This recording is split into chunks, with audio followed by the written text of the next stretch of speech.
Bismillahirrahmanirrahim. Alhamdulillahirabbil alamin. Wassalatu wassalamu ala asyrafil anbiya'i wal mursalin wa ala alihi wa sahbihi ajma'in. Qala rabbi shrah li sadri wa yassir li amri wahlul lisani yafqahu qawli. Amma ba'd.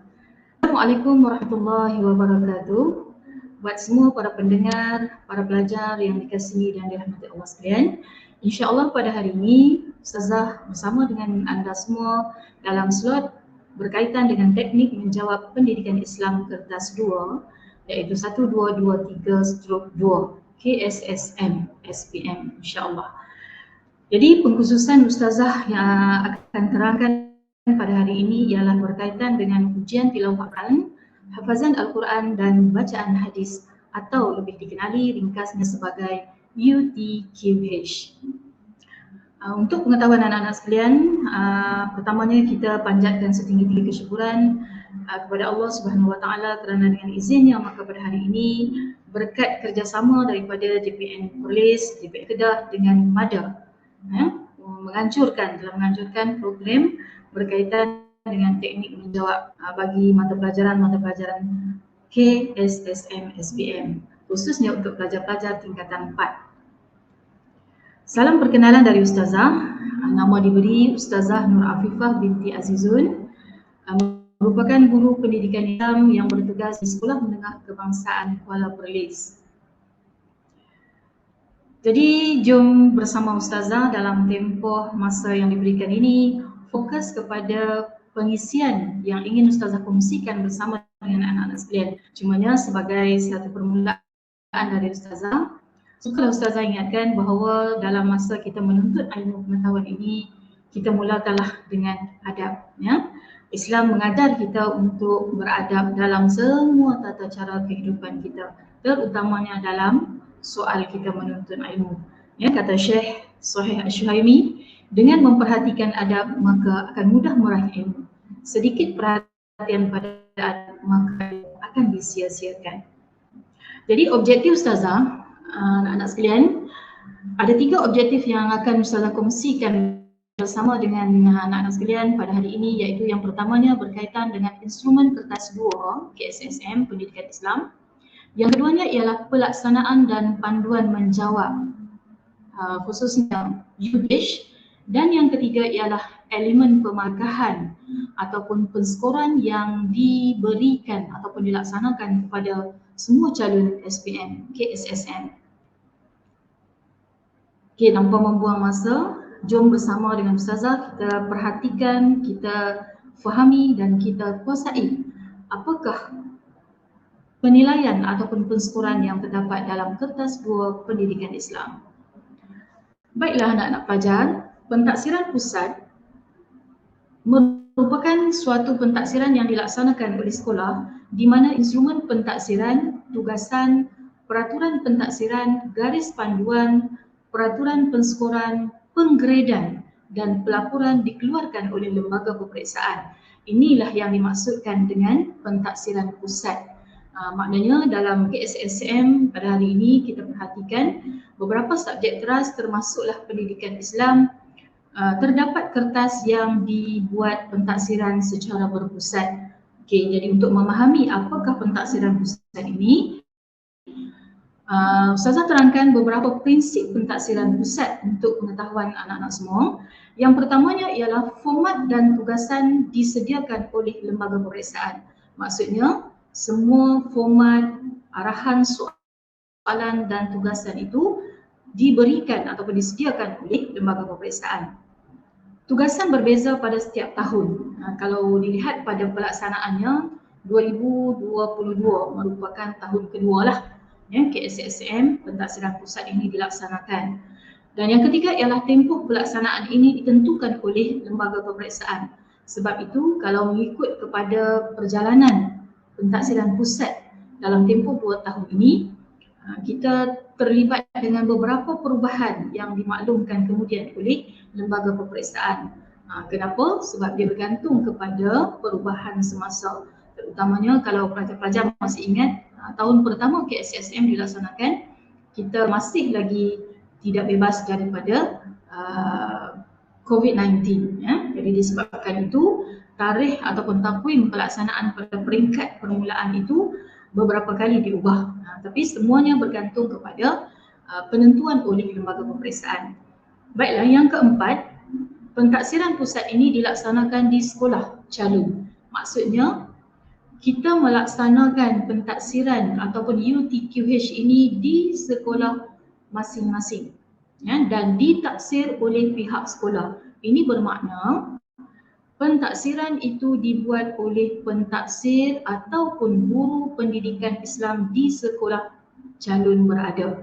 Itu yang dimaksudkan dengan ditaksir oleh pihak sekolah. Seterusnya ialah pensyukuran berdasarkan tugasan yang diberi. Maksudnya kalau melihat kepada maksud pentaksiran pusat tadi, segala pensyukuran adalah berdasarkan kepada tugasan yang diberikan. Penjelasan politik akan di berbagai peringkat. Maknanya bermula daripada mesyuarat penyelarasan di peringkat kebangsaan, diturunkan ke peringkat negeri dan terusnya disampaikan di peringkat sekolah. Dan akhir sekali ialah pelaporan ditentukan oleh lembaga peperiksaan. Ya. Semuanya bergantung kepada lembaga peperiksaan. Hasil perkara, ya. Kalau pelajar-pelajar bersama dengan guru pendidikan Islam di sekolah masing-masing, mungkin akan diberi penekanan, penjelasan, penerangan berkaitan dengan perkara-perkara penting ini. Dan perkara-perkara ini boleh kita dapati dalam buku format pendidikan Islam SPM. Ya. Baik, antara yang termaktub dalam instrumen pentaksiran kertas 2 UTQH ini ialah jenis instrumen, jenis item, bilangan soalan, tempoh ujian, konstruk, jumlah markah dan juga pemarkahan. Okey, ini Ustazah akan detailkan seperti berikut. Baik, instrumen pentaksiran Ustazah jelaskan berkaitan dengan keseluruhan untuk kertas pendidikan Islam yang merangkumi kertas 1 dan juga kertas 2. Cumanya fokus Ustazah pada pagi ini ialah pada kertas 2. Jadi kalau dilihat pada slide Ustazah, kertas 2 terdiri dari 20% wajaran markah keseluruhan, di mana dia mengandungi 3 bahagian, iaitu bahagian A, tilawatul Quran, 50 markah, bahagian B, hafazan Al-Quran, 30 markah, bahagian C, membaca hadis, 20 markah. Jadi keseluruhannya ialah 100 markah. Baik. Bentuk soalan, ya, bagi kertas 2 pendidikan Islam atau dikenali dengan UTQH ini adalah subjektif respon terhad. Maknanya pelajar, bila disebut subjektif respon terhad, calon tidak boleh memberi jawapan selain dari yang ditanya dalam soalan. Okey, masa yang diperuntukkan kepada setiap calon ialah 10 minit untuk menjawab ketiga-tiga bahagian soalan tadi. Dan kemahiran yang diuji dalam kertas 2 ini merangkumi kemahiran tilawah Al-Quran, menghafaz Al-Quran dan bacaan hadis. Maksudnya di sini kita nak menguji kemahiran seseorang calon membaca ayat-ayat Al-Quran yang menghafaz KSSM Pendidikan Islam, dan akhir sekali ialah bacaan hadis, ya, seperti yang termaktub dalam DSKP juga. Okey, markah penuh ialah 100. Seperti yang Ustazah sebutkan di awal tadi, markah penuhnya adalah 100. Di sini Ustazah lampirkan, Ustazah paparkan berkaitan dengan panduan bagaimana anak-anak ataupun calon-calon ingin melihat ataupun mengetahui, memahami bagaimanakah pengiraan markah hafazan dilakukan. Okey, untuk pengetahuan anak-anak sekalian, soalan hafazan terdapat 2 dalam bahagian B. Maksudnya setiap calon wajib menjawab kedua-dua soalan hafazan tersebut. Okey, jadi cara pengiraan untuk hafazan ini kita akan ambil kira markah soalan pertama ditambah dengan soalan kedua, kemudian dibahagikan dengan markah penuh, ya, dan didarab dengan 30. Okey, maka dapatlah skor ataupun jumlah yang sebenar pencapaian calon. Okey, contoh untuk dilihat mungkin lebih jelas untuk pengetahuan anak-anak sekalian. Contohnya soalan yang pertama hafazan, anak-anak mendapat 22/30. Soalan kedua, anak-anak mendapat 12/30. Jadi akan dibahagikan kepada markah penuhnya iaitu 60 dan didarab dengan 30. Jadi skor sebenar yang diperolehi oleh anak-anak ialah 17/30 adalah panduan pengiraan untuk bahagian hafazan.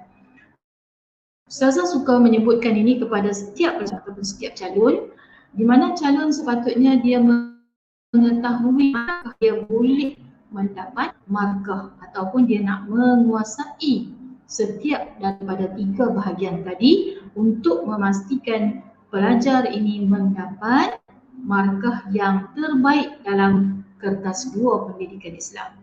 Okey, jadi kita tengok di situ keseluruhan 20% ataupun wajaran daripada keseluruhan kertas pendidikan Islam ini bagi kertas 2, sekiranya calon mendapat tilawah 40/50, hafazan seperti yang dikira tadi 17/30, hadis 13/20, maka jumlahnya 40 tambah 17 tambah 13 berjumlah 70/100.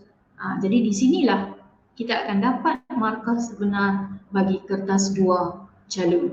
70/100 didarab dengan 20 sama dengan 14.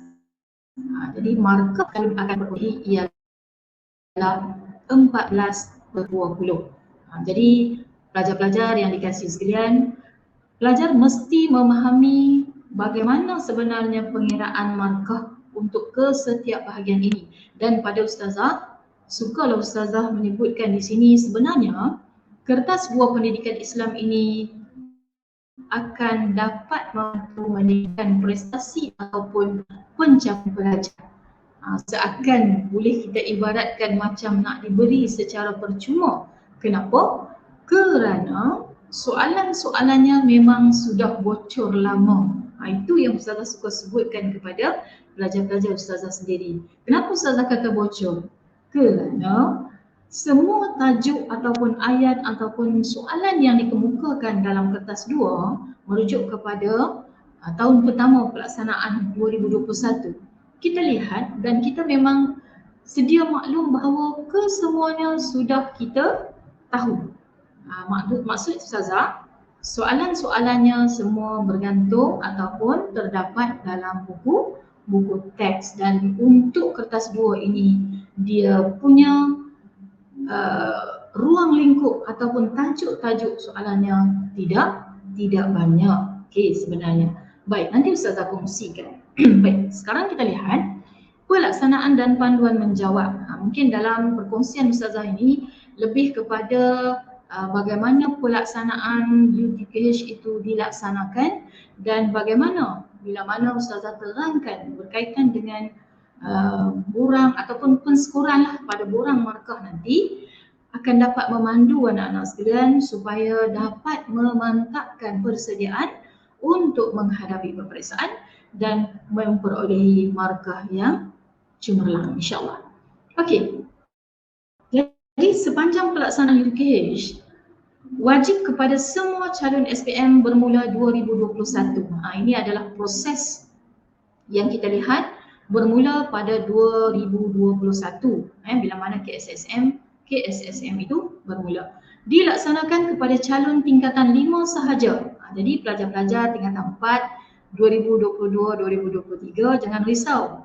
Sekiranya soalan UTKH ini dilaksanakan, peperiksaan ataupun kertas 2 ini dilaksanakan di peringkat sekolah, dapat kiranya perkongsian ustazah ini dijadikan sebagai panduan dan persediaan untuk anak-anak sekalian bersedia bagi peperiksaan yang sebenar yang akan diuji pada tahun hadapan, iaitu semasa pelajar-pelajar berada di tingkatan 5.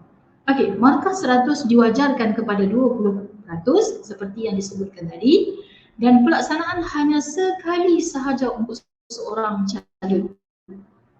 Maksudnya bila tarikh telah diperolehi berdasarkan kepada takwim yang dikeluarkan oleh lembaga peperiksaan, makanya kita melihat di situ tarikh-tarikh yang telah ditetapkan, ya, seperti yang dikehendaki oleh lembaga peperiksaan. Jadi calon hanya akan diuji sekali sahaja pada hari kejadian.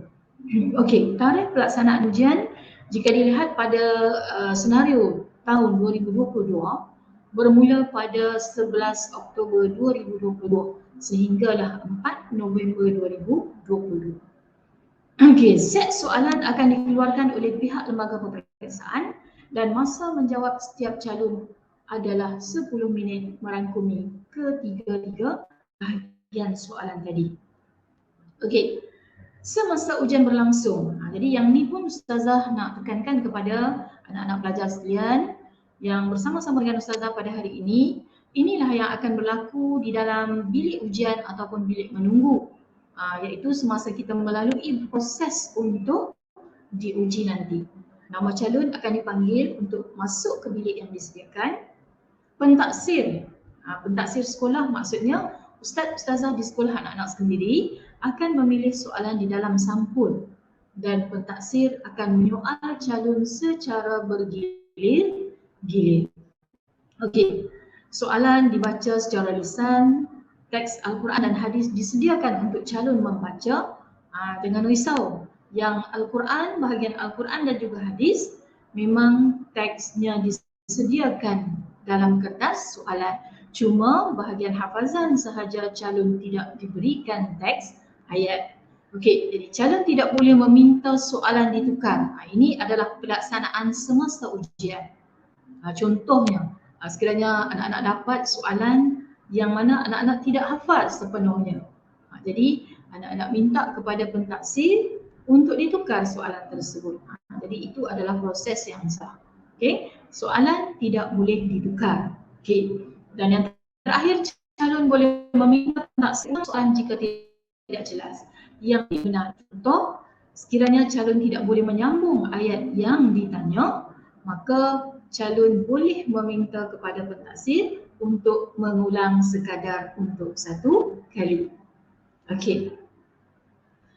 Ini adalah plan pelaksanaan UTQH, sekadar perkongsian dari Ustazah untuk membolehkan anak-anak sekalian, para pelajar membayangkan bagaimana situasi di bilik ujian.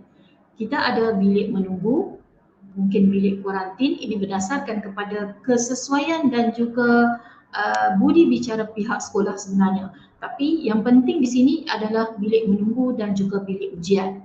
Okey, kalau tengok kepada rajah yang Ustazah sediakan, ada beberapa SOP ataupun peraturan semasa berada di bilik-bilik berkenaan. Okey, antaranya di bilik menunggu, calon dibenarkan membawa nota. Maksudnya semasa berada di bilik menunggu ini, calon-calon masih lagi boleh membaca, menghafaz dan sebagainya. Ada nota yang dibenarkan untuk dibawa masuk. Dan di sini calon-calon akan diawasi oleh seorang pembantu. Maksudnya dari kalangan guru atau staf sekolah yang dilantik. Dan SOP di bilik kuarantin, sekiranya wujud, ini Ustazah sebut tadi, maksudnya dia bergantung kepada perbincangan ataupun budi bicara pihak jawatankuasa pentaksir sekolah lah. Okey, di sini calon tidak dibenarkan membawa nota. Ada seorang pembantu bilik untuk mengawasi keadaan calon dan kita tengok di sini adalah tujuannya untuk memastikan keadaan dalam terkawal lah. Dan akhir sekali, pelajar ataupun calon ini akan bergerak ke bilik ujian. Jadi semasa di bilik ujian ini, peraturannya kita lihat, ini adalah ketetapan yang telah diputuskan oleh lembaga peperiksaan ya. Kedudukan meja calon dan juga meja pentaksir lebih kurang 1 meter. Maksudnya pentaksir berdepan dengan calon dalam jarak antaranya ialah 1 meter. Murid tidak dibenarkan membawa nota. Jadi semasa di bilik ujian, calon hanya bawa diri sendiri dan juga dokumen kita kata peliksaan ataupun pengenalan sahaja. Okay, calon tidak dibenarkan menemui rakan di bilik kuarantin setelah selesai diuji. Jadinya di sini kalau melihat kepada rajah pergerakan calon, kita lihat persediaan pihak sekolah mestilah sehala. Maksudnya supaya calon yang selesai diuji tidak berpatah balik masuk ke bilik kuarantin ataupun ke bilik menunggu. Itu adalah SOP ataupun prosedur yang telah ditetapkan. Baik, Ustazah teruskan dengan contoh-contoh soalan. Contoh soalan pada setiap bahagian. Kita mulakan dengan soalan tilawah Al-Quran.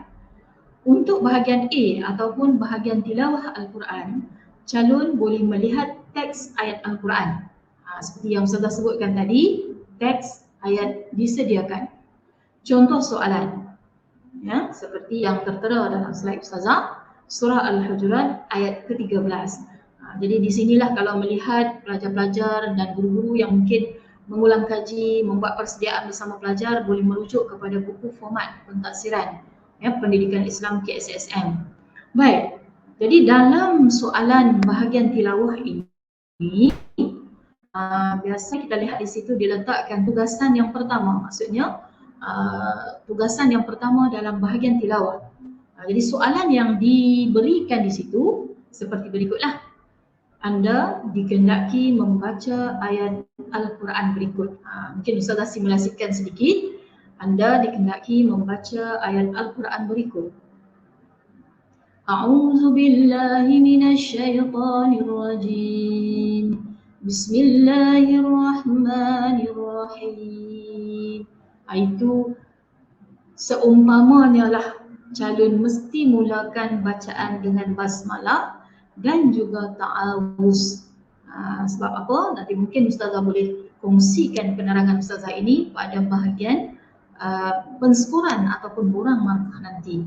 Di mana diingatkan kepada calon-calon supaya semasa di bilik ujian, semasa menjawab soalan bahagian tilawah, jangan lupa membaca basmalah dan juga ta'awuz. Sebab apa? Sebab ada markah di situ. Okey, jadi selepas arahan soalan diberi, anda dikehendaki membaca ayat Al-Quran berikut. Jadi pelajar perlulah membaca seperti yang Ustazah tunjukkan tadi. Ya, sampailah kepada akhirnya Sadaqallahul Azim. Habis untuk tugasan yang pertama. Okey. Seterusnya kita lihat pada bahagian hafazan. Calon tidak boleh melihat teks ayat hafazan. Kenapa tak boleh lihat? Sebab memang teks tidak diberikan. Dalam soalan yang pelajar ataupun calon dapat, memang tidak ada bahagian hafazan. Ya. Calon perlu menjawab 2 soalan ayat hafazan. Maksudnya dalam bahagian hafazan yang terdiri daripada 30 markah tadi, calon perlu menyelesaikan 2 tugasan. Maksudnya 2 soalan lah. Okey, ini contoh soalan bahagian hafazan. Okey, Ustazah buka terus kepada bentuk ataupun di soalan itulah lebih kurang dalam buku format pentafsiran itu. Okey, kita tengok tugasan yang kedua. Mungkin Ustazah ataupun pentafsir boleh sebut macam ni lah. Soalan yang pertama, sila ulang dan sambung bacaan saya. A'udzu billahi minasyaitonir rajim. Inna salati. Ustazah berhenti di situ. Jadi apa yang calon perlu buat? Soalan hafazan ini agak berbeza dengan bahagian tilawah tadi. Okay? Jadi arahan soalan dia, calon mesti ingat dan patuhi sepenuhnya. Sila ulang dan sambung bacaan saya. Maksudnya calon perlu ulang daripada lafaz ta'awuz dan ayat yang dibaca oleh pentafsir. Okey. A'udzu billahi minasyaitonir rajim. Qul inna salati wa nusuki wa mahyaya wa mamati lillahi rabbil alamin. La syarika lahu wa bidzalika umirtu wa ana awwalul muslimin. Sadaqallahul azim. Jadi calon perlu ulang dan sambung terus bacaan sehingga selesai. Okey, makanya selesailah soalan yang pertama. Okey, kita beralih kepada soalan yang kedua. Soalan yang kedua, sila ulang dan sambung bacaan saya. Sekali lagi, Ustazah akan mulakan sama seperti tadi. A'udzu billahi minasyaitonir rajim. Qad aflahal mu'minun. Jadi Ustazah akan berhenti di situ. Andainya lah. Ini biasa berlakulah sebab kita lihat dalam situasi ujian ini, nama pengujian memang calon ada yang akan berasa gemetar. Jadi ayat yang boleh dihafal pun kadang-kadang terlupa.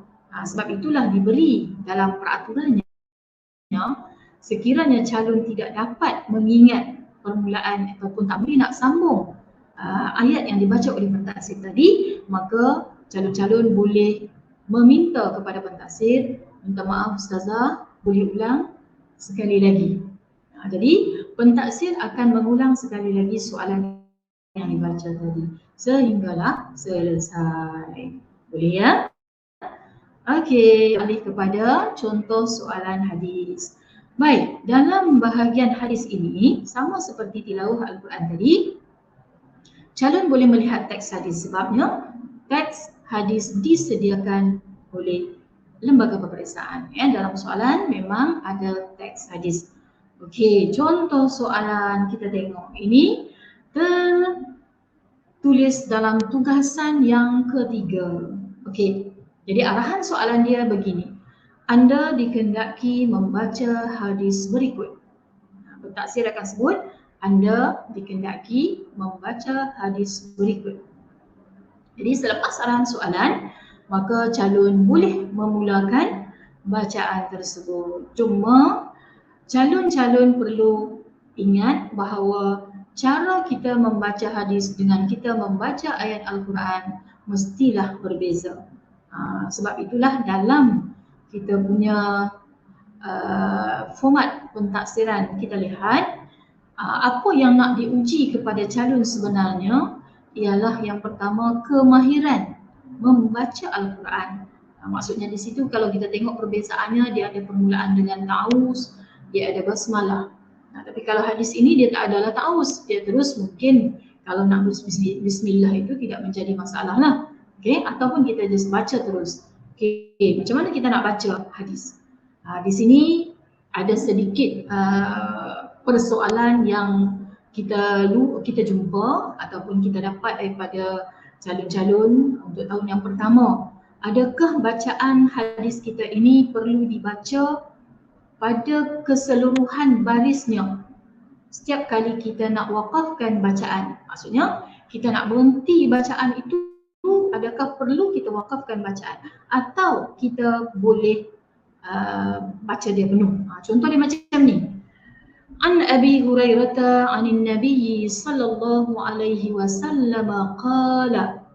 Jadi dalam penerangan yang kita berikan kepada yang Ustazah kongsikan bersama dengan calon-calon, bila kita dapat pendedahan daripada bahagian peperiksaan, makanya dalam bahagian hadis ini boleh calon-calon membaca hadis dalam dua keadaan. Maksudnya yang pertama keadaannya kita baca baris secara penuh, dan yang keduanya ialah kita baca hadis dengan cara wakafkan baris di hujung sekiranya kita nak berhenti bacaan itu. Contohlah sebab apa? Nafas kita mungkin pendek sebab setiap orang dia tidak sama. Jadi kalau Ustazah boleh ulang sekali.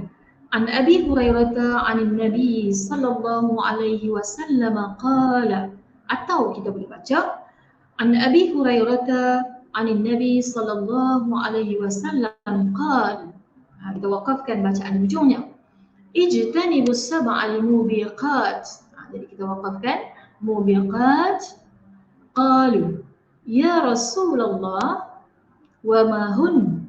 Ataupun boleh dibaca dengan wajah wa ma hunna. Qala ataupun qal asyirku billah ataupun asyirku billahi wasihru atau wasih wa qatlun nafsi allati harramallahu illa bilhaq wa aklu riba wa aklu malil yatim wa tawalli yawmaz zahfi wa qazful muhsanatil mu'minatil ghafilat muttafaqun alaih. Sekadar contoh dari Ustazah, mungkin anak-anak pelajar-pelajar calon-calon boleh lebih baik pada Ustazah, ya, sekiranya pelajar-pelajar nak mengulang kaji bagaimana nak memantapkan bacaan hadis ini. Sebenarnya dalam buku teks KSSM ini dah dipermudahkan caranya. Selain daripada Google, dekat YouTube dan sebagainya, calon-calon sebenarnya boleh scan QR code yang terdapat di dalam buku teks untuk mendengar bacaan audio hadis dan juga tilawah Al-Quran. Okey? Baik, Ustazah sambung kepada elemen pemargahan. Ini bahagian yang ketiga dan terakhirlah dalam perkongsian Ustazah hari ini. Jadi di sini sebenarnya kalau melihat kepada tajuk Ustazah ini, pemargahan dan tugas yang dilakukan oleh pentaksir, maksudnya Ustaz-Ustazah. Tetapi Ustazah suka sekiranya calon-calon sendiri, anak-anak pelajar melihat bagaimana sebenarnya pemberian ataupun penskoran markah dalam UTQH ini. Jadi macam mana kita nak lihat? Kita boleh lihat daripada borang markah yang disediakan. Okey, satu persatu kita lihat dulu bahagian elemen pemarkahan tilawah Al-Quran. Jadi anak-anak sekalian, markah penuh bagi tilawah Al-Quran ini ialah 50.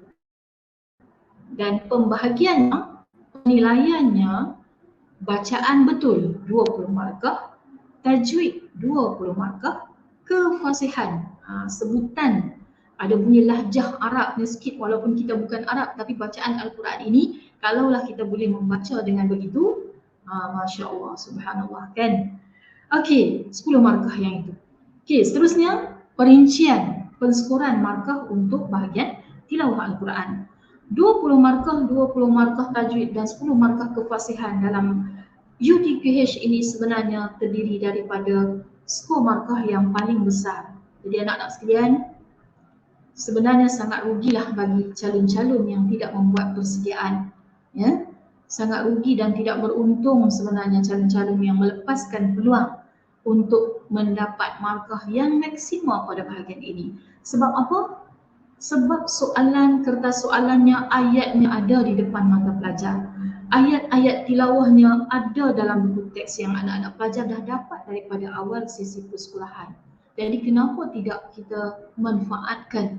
Yang Ustazah sebut tadi, soalan UTQH ini sebenarnya sudah bocor lama dah. Ya, bila anak-anak masuk tingkatan 4, anak-anak dah dapat sebenarnya soalan. Okey, inilah maksud Ustazah. Jadi macam mana kita kata kita akan dapat markah cemerlang, baik, memuaskan. Okey, aspek yang dinilai dari segi bacaan ini ialah sebutan asas makhraj huruf hijaiyah. Okey, maknanya pelajar kena membaca, menyebut huruf-huruf hijaiyah, huruf-huruf Al-Quran ini dengan betul, tepat dan sempurna. Sebutan sin, shin, sad. Jadi mesti diasuh, dilatih, ditubi supaya akhirnya kita akan dapat bacaan yang sempurna. Ya? Kemudian baris, di sinilah markah 20 dalam bahagian bacaan yang betul. Okey, baris fathahnya, dhammahnya, kasrahnya, sukunnya dan syaddahnya mesti dibunyikan dan dibaca dengan tepat. Okay? Dan untuk bacaan calon yang kita kata memuaskan, kalau bolehlah pada Ustazah, sebab benda ni anak-anak boleh buat persediaan daripada awal. Elakkanlah seboleh-bolehnya markah memuaskan, dapatkanlah markah cemerlang, buatlah latihan dan bacalah Al-Quran. Ya, kerana apa? Quran ni bila kita jadi sahabat dia, insya-Allah dia akan jadi teman kita di akhirat nanti. Ya, Iqra'ul Quran. Okey, baik. Yang kedua ialah membaca ayat-ayat Al-Quran dengan bertajwid. Tajwid pun kalau dilihat dalam kertas 2 ini berbeza dengan kertas 2 KBSM dahulu. Soalan tajwid dimasukkan dalam penulisan, tetapi untuk KSSM ini bahagian tajwid percentage besar dia ialah pada bahagian tilawah ini. di mana dia merangkumi 20 daripada 50 markah. Besar tu pecahan dia. Okey, maksudnya cara kita membaca Al-Quran itu dijaga dari segi tajwidnya. Hukum isti'azah, hukum basmalah yang Ustazah sebut tadi kan. Maksudnya calon apabila diberi arahan, anda dikehendaki membaca ayat berikut. Jangan lupa, sekali-kali jangan lupa ta'awuz dulu, kita basmalah, barulah kita baca ayat yang diberikan. Okey, dan hukum-hukum tajwid yang terdapat dalam pensyukuran ini adalah hukum-hukum yang terdapat dalam DSKP, KSSM Pendidikan Islam, seperti Alif Lam, hukum wajib al-ghunnah, fawatih aswar, nun sakinah tanwin, itu hukum yang asas. Ya, mad silah, mad lazim, hukum qalqalah, hukum ra, tanda waqaf dan juga ibtidah. Macam mana kita nak sambung, kita nak mulakan ayat sekiranya kita waqaf pada tempat-tempat yang tertentu. Okey. Seterusnya ialah pada aspek yang ketiga iaitu kefasihan. Kefasihan ini apa yang dilihat oleh pentaksir nanti ialah bacaan calon yang lancar, jelas, intonasi yang baik. Dia tidak semestinya perlu bertarannum bagai, ya. Syarat dia bacaannya mesti lancar, sebutannya jelas, intonasi dia baik, walaupun dia tidak berlagu, walaupun dia tidak menggunakan qiraat-qiraat yang tertentu, sekadar bacaan dia boleh didengar dengan jelas dan baik. Okey, dan menepati lahjah Arab. Menepati makhraj huruf. Jadi markah di situ kalau tengok pada keseluruhannya adalah 10 markah. Jadi anak-anak sekalian, bahagian tilawah Al-Quran sangat besar pecahan markahnya. Jadi buatlah sesuatu daripada hari ini supaya bacaan anak-anak menjadi semakin mantap, insyaAllah. Okey, kita teruskan dengan elemen pemarkaan hafazan. Untuk bahagian hafazan, markah yang ditetapkan adalah 30 yang terdiri daripada 2 soalan. Maksudnya satu soalan 15 markah, 15 markah. Untuk pembahagian markah yang dinilai, satu ialah aspek hafaz dan lancar tajwid. Jadi tajwid lagi. Maknanya di sini apa nak? Walaupun tidak diuji secara bertulis dalam kertas buah ini, tidak diuji secara lisan yang menjurus terus kepada soalan tajwid, misalnya ditanya direct kepada calon, tidak. Tetapi dalam bacaan dan juga hafazan calon, disitulah dinilai kemahiran ataupun pengetahuan tajwid setiap calon. Okey. Baik, kita tengok yang pertama, menghafaz ayat Al-Quran dengan betul. Maknanya calon mesti menghafaz ayat dengan betul. Soalan ni Ustazah kata dah bocor, juga sama macam bahagian tilawah tadi. Ayat hafazan dalam tingkatan 4 sukatan kita terdiri daripada 2 sahaja, iaitu surah Al-An'am. Ya, surah Al-An'am ayatnya ialah ayat 162, 163. Kemudian surah Al-Kahfi, 10 ayat terakhir, 101 sehingga 110 surah Al-Kahfi. Jadi kenapa tidak anak-anak mengambil peluang daripada sekarang? Kan? Sebab soalannya dah bocor. Jadi kalaulah kita ni sudah memantapkan diri dengan menghafaznya daripada awal, sejak awal lagi, maka naik tingkatan 5, kita bila diuji insya-Allah boleh mempersembahkan bacaan dan juga hafazan yang paling sempurna. Okey, bacaan lancar, bacaan secara tadwir, maksudnya yang sedang-sedang saja, tak cepat dan juga tidak lambat. Okey, so kriteria yang dinilai ialah kita melihat hafazan ini dibaca dengan tepat, dibaca dengan betul, dibaca dengan sempurna. Dan kalau kata kriteria baik, grade baik antara markah 6 hingga 10 markah tu, bagaimana? Apa yang calon baca, apa yang calon hafaz, maksudnya dia hanya dapat menghafaz ayat Al-Quran yang diuji, mungkin hanya betul dan tepat pada sebahagian ayat sahaja. Contoh, kalau kata 4 ataupun 5 ayat, okey, maka calon akan dapat baca 2 ayat sahaja. Okay. Seterusnya ayat Al-Quran dengan bertajwid, sama macam bahagian tilawah tadi. Okey ya. Bahagian tajwid ni kita tengoklah hukum-hukum tajwid yang terdapat dalam sukatan kita, insya-Allah. Baik, elemen pemarkahan bacaan hadis. Ustazah sudah simulasikan tadi sebentar tadi berkaitan dengan cara bacaan hadis. Ya, jadi anak-anak mungkin boleh ulang siar, ulang dengar dan mungkin boleh scan QR code dalam teks untuk mengulang, mendengar, ulang siar, dengar bacaan hadis yang dikemukakan. Ada banyaklah hadis kita ni. Kalau ikut dalam sukatan buku teks tingkatan 4 ada 2 tajuk, tingkatan 5 ada 2 tajuk. Itu sahaja. Sebab itu soalan saya kata sudah bocor. Okey, apa yang diuji dalam bahagian hadis? Sebutan yang jelas, ya. Tepati baris, menepati makhraj huruf. Maksudnya kita baca tu biar pentaksir dengar bacaan kita, huruf yang kita sebut, ayat yang kita baca mestilah dibaca dengan jelas dan barisnya betul. Itu penting, ya. Sebab markah dia 20, soalan ada di depan mata kita dan kita hanya perlu membaca dengan betul seperti yang dikehendaki dalam penskoran tadi. Okey. Ini elemen hafazan. Ustazah tertukar tadi, ya. Okey, baik. Kalau tengok pada markah individu ini keseluruhannya, ini bacaan hadisnya. Okey, Ustazah pergi kepada yang terakhir, borang markah keseluruhan. Okey, sekadar makluman ataupun untuk pengetahuan anak-anak, pentaksir ataupun guru pendidikan Islam yang menjadi pentaksir di sekolah masing-masing nanti, di akhirnya akan mengumpulkan markah daripada borang markah individu tadi ke borang markah keseluruhan ini. Yang inilah akan kita kata diisi markahnya oleh setiausaha peperiksaan di peringkat sekolah masing-masing. Nama calon, angka giliran dan seterusnya di hujung tu ialah markah penuh yang diperolehi oleh calon. Okey, dan satu lagi untuk 2022, ya, yang baru-baru ini sudah kita laksanakan. Ada satu tambahan lagi lah, borang skor induk yang perlu diisi oleh jawatankuasa pentaksir sekolah.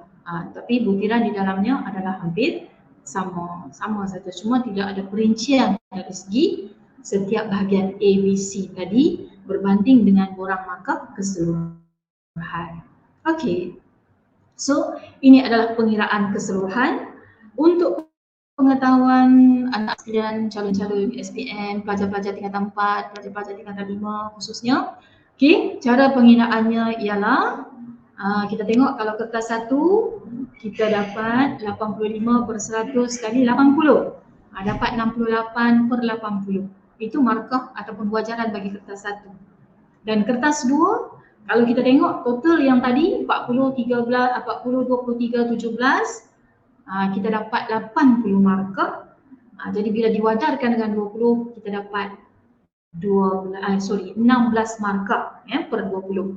Jadi keseluruhannya akan ditambah kertas 1 yang kita dapat 68 tambah dengan 16 markah untuk kertas 2, maka akhirnya keputusan yang dapat dalam suri peperiksaan kita nanti berjumlah 84. Maka kalau dari segi gradingnya, tentulah A menjadi rezeki anak-anak sekalian. Itulah tujuan Ustazah paparkan di sini berkaitan dengan pengiraan ini adalah untuk memastikan dan mengharapkan supaya setiap calon SPM ni dia sebenarnya bermula dari tingkatan 4. Jadi anak-anak boleh membuat persediaan daripada sekarang untuk mendapat markah yang maksimal. Kalau boleh ada yang dapat 20/20 wajaran bagi kertas 2. Tidak mustahil dan bukan perkara luar biasa ramai calon yang mendapat 20/20.